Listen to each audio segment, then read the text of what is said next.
রায়গঞ্জ ব্লকের তৃণমূল কংগ্রেস পরিচালিত জগদীশপুর গ্রাম পঞ্চায়েতের প্রধান বিশ্বজিৎ বর্মনের বিরুদ্ধে একাধিক দুর্নীতি অনিয়মের অভিযোগে রায়গঞ্জ বিডিওর কাছে লিখিত অভিযোগ দায়ের করলেন বিজেপি পঞ্চায়েত সদস্যরা। অভিযুক্ত গ্রাম পঞ্চায়েত প্রধান দুর্নীতির অভিযোগ অস্বীকার করেছেন। সমস্ত রকম তদন্তের সম্মুখীন হতে তিনি প্রস্তুত বলে অভিযুক্ত গ্রাম পঞ্চায়েত প্রধান জানিয়েছেন। আপনাদের আরও একবার জানিয়ে রাখি, রায়গঞ্জ ব্লকের তৃণমূল কংগ্রেস পরিচালিত জগদীশপুর গ্রাম পঞ্চায়েতের প্রধান বিশ্বজিৎ বর্মনের বিরুদ্ধে একাধিক দুর্নীতি অনিয়মের অভিযোগে রায়গঞ্জ বিডিওর কাছে লিখিত অভিযোগ দায়ের করলেন বিজেপির পঞ্চায়েত সদস্যরা। অভিযুক্ত গ্রাম পঞ্চায়েত প্রধান দুর্নীতির অভিযোগ অস্বীকার করেছেন। সমস্ত রকম তদন্তের সম্মুখীন হতে তিনি প্রস্তুত বলে অভিযুক্ত গ্রাম পঞ্চায়েত প্রধান জানিয়েছেন। নাম আর কি দায়িত্বে আছেন? আমার নাম বিশ্বজিৎ বর্মন, ২ নং জগদীশপুর অঞ্চলের প্রধান। দেখুন, এগুলো সব ভিত্তিহীন অভিযোগ। কাজ না করে এই অবধি কোনো বিল হয়নি। তাছাড়া এটা প্রশাসনিক যেহেতু আছে, প্রশাসন তদন্ত করে দেখবে আমি কাজ করেছি না বিল তুলেছি, প্রশাসনিক বিষয় আছে। তাছাড়া প্রতি বছর অডিট হয় আমাদের, অডিটে সম্পূর্ণ স্পষ্ট হয়ে যাবে। সামনে অডিট আছে, এখানে সম্পূর্ণ স্পষ্ট হয়ে যাবে কে সঠিক জায়গায় আছে না। সেই প্রশাসন তদন্ত করে দেখুন, যেটা সঠিক সেটা সিদ্ধান্ত নেবে। আমার নাম সুশীল দাস, আমার বাড়ি ২ নম্বর জগদীশপুর অঞ্চল, রায়গঞ্জ ব্লক। অফিসে আসছি আমি এখানে আমাদের ২ নম্বর জগদীশপুর গ্রাম পঞ্চায়েতের প্রধান বিশ্বজিৎ বর্মন অঞ্চলে বিভিন্ন দুর্নীতিগ্রস্ত এবং অঞ্চলে বিভিন্ন টাকা পয়সা, বিভিন্ন ফান্ডে টাকা পয়সা নিজের আত্মসাৎ করে তছনছ করে নিজের মানে কাজ না করে সেই টাকাগুলো স্কিম মেরে তুলে নিয়েছে। তিনি হচ্ছে মন্ত্রী সত্যজিৎ বর্মন। পঞ্চায়েত ব্যবস্থা, ওখানে পঞ্চায়েতে যে কোনো বিল, যে কোনো মানে কি নির্মাণ সহায়ক এবং এক্সিকিউটিভদের ডেকে ওর বাড়িতে পঞ্চায়েত ব্যবস্থা পরিচালনা করতো। আমাদের এতদিন ধরে যে ২০২৩ সেপ্টেম্বর থেকে পঞ্চায়েত বোর্ড গঠন হয়েছে, এখন ২০২৬ মে, এই অবধি আমরা একটাও কাজ পাইনি। আমাদের কোনো কাজে দেয়নি, আমাদের কোনো পাত্তা দেয়নি, আমাদের কোনো বিরোধী হিসাবে মান সম্মানও দেয়নি। আছে আমাদের প্রধান মহাশয় বিশ্বজিৎ বর্মন এবং উপপ্রধান এবং যারা এর সঙ্গে জড়িত আছে বোর্ড, আমাদের ২ নম্বর জগদীশপুর অঞ্চলে কোনো কাজ না করে সেই স্কিমকে মেরে খেয়ে নিয়েছে। সেটার আমি সাইড দিচ্ছি। সেটা 15% আনটাইটেড টাকা। এনআইটি নাম্বার হচ্ছে 04/2024/2025। সেটা হচ্ছে PCC road, culvert to Barjan house to Kharishriyabad Kharishriyabad. এটার স্কিম ছিল 5,49,000। এর টাকাটা হাফিজ করে দিয়েছে। তার এটা 1 নম্বর। আরও 2 নম্বর আছে রুনিয়া টয়লেটে ওখানে 7 লক্ষ টাকা হাফিজ করে দিয়েছে। 3 নম্বর হচ্ছে আরেকটা আছে paver block PCC road from Tahabul house to Abdul house at Kharishriyabad. এটা 2,51,019 টাকা।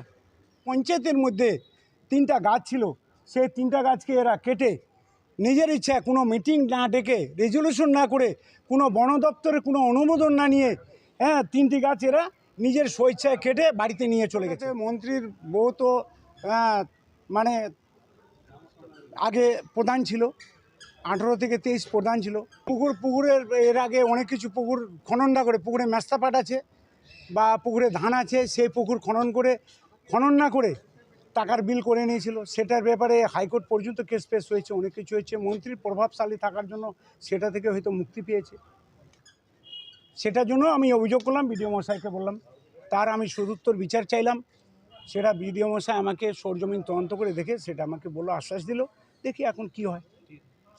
এর আগেও আমরা অভিযোগ করেছি, সেটা অভিযোগটা আমার কাছে আছে। আমরা 23/8/2024 অভিযোগ করেছিলাম। বিডিও, ডিপিআরডিও, ডিএম, এসডিওর কাছে আমরা বিরোধী হিসাবে কাজ পাইনি। পঞ্চায়েতে যে এরা ঘোটালা করছে সেটার জন্য আমরা অভিযোগ করেছিলাম এবং আমরা আরটিআই পর্যন্ত করেছি।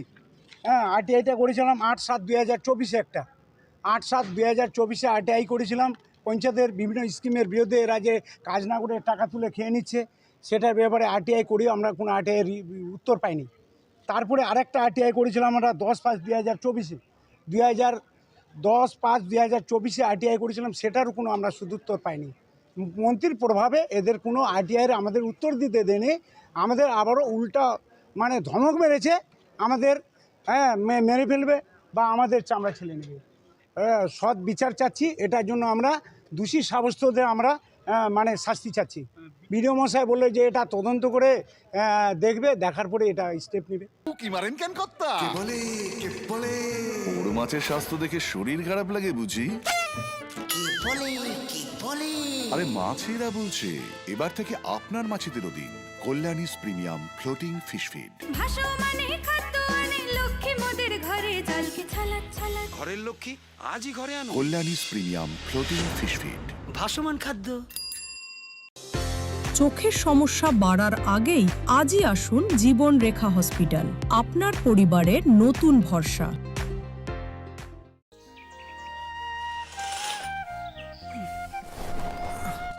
হ্যাঁ রে, তুই নিজেকে কি সুন্দর ফিট রাখিস, তোর বরকে রাখতে পারিস না? তোর দাদা জেনেছে nature pure rice bran oil দিয়ে রান্না করলে শরীর এমনি সুস্থ থাকে। হ্যাঁ সে তো ঠিকই, শরীর চর্চার পাশাপাশি ভালো তেল দিয়ে রান্না করাটাও জরুরি, আর সেই জন্যই আমার একমাত্র choice nature pure rice bran oil. শরীর সুস্থ রাখার জন্য আমার পছন্দের সেরা cooking oil nature pure rice bran oil সম্পর্কে স্বাদ এনে দেয়। সোনার ছোঁয়ায় আপনাকে রাঙিয়ে দিতে চোখ ধাঁধানো শ্রীহরির গোল্ড প্লেটেড গয়নার বিপুল সম্ভার নিয়ে এলো রায়গঞ্জের সোনার ছোঁয়া। বিয়ে হোক কিংবা উৎসব অনুষ্ঠান, সোনালি মানতাসা, টাইচেন, সীতাহার, চূড়, চোকার, এমনকি মঙ্গলসূত্রে নিজেকে সাজিয়ে তুলতে আজই আসুন রায়গঞ্জের একমাত্র শ্রীহরির এক্সক্লুসিভ শোরুম সোনার ছোঁয়ায়।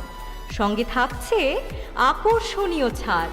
আমাদের ঠিকানা কলেজপাড়া বাজার, বিশ্ববিদ্যালয় মোড়, রায়গঞ্জ, উত্তর দিনাজপুর।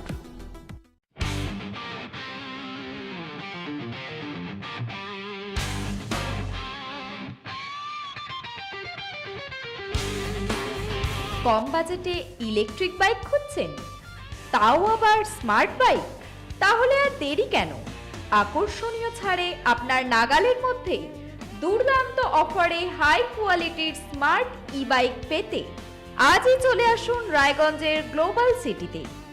বিভিন্ন নামী কোম্পানি ইলেকট্রিক মোটর বাইকের বিপুল সম্ভার রয়েছে আমাদের কাছে, সেই সঙ্গে সার্ভিসও পাবেন একেবারে হাতের কাছেই। তাছাড়া একই ছাদের নিচে সুদৃশ্য হোটেল, রেস্টুরেন্ট, এমনকি অনুষ্ঠান ভবনও থাকছে। তাই আজই আসুন গ্লোবাল সিটিতে। আমাদের ঠিকানা 12 নম্বর জাতীয় সড়কের ফ্লাইওভারের পাশে, রূপাহার, রায়গঞ্জ, উত্তর দিনাজপুর।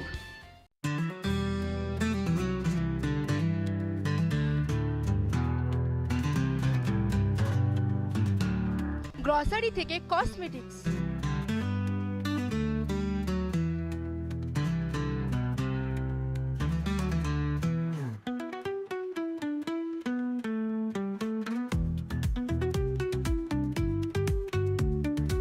আপনার যে কোনো প্রয়োজনীয় জিনিস পেয়ে যাবেন একই ছাদের তলায়।